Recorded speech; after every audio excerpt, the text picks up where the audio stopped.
I remember watching a shuttle launch one day and my father came up to me and said, "Do you want to work for NASA?"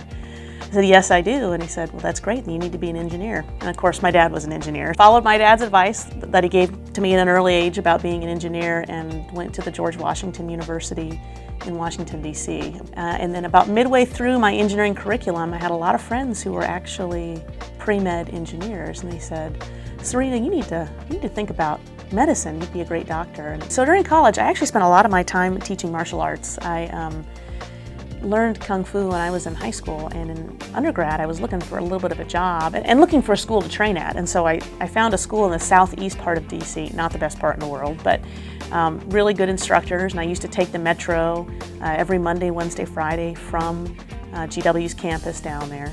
I started training there myself just to have more physical fitness. And then they said, "Hey, we thought you'd be really good with kids. Would you mind teaching a kids class on Mondays and Wednesdays?" After finishing my undergraduate degree in electrical engineering, I was accepted to University of Texas Health Science Center at Houston, their medical school right in the medical center, and started my medical training there.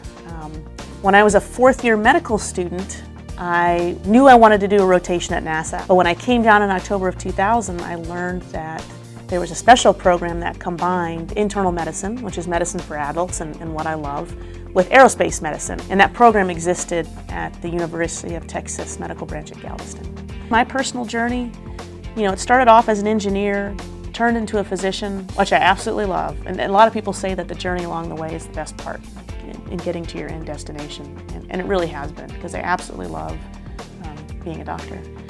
But at the same time, since I was little, I've always wanted to be up there. I've always wanted to be in space. So I worked space station operations in Mission Control, or FICR-1 as we call it for space station. Spent a lot of time in Star City looking after the astronauts who were training out there. So I got a little bit of a preview as to what their lives were like. So I do work as a Capcom, one of my favorite jobs actually. I love talking to the crew because I know they're up there, they're working hard, and sometimes just hearing a friendly voice is really nice.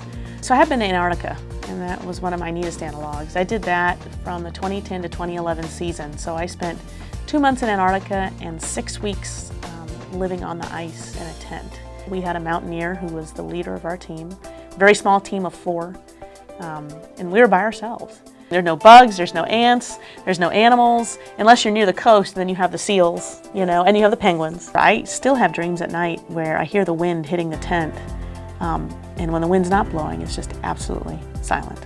There's nothing out there but you and the ice and your tent mates.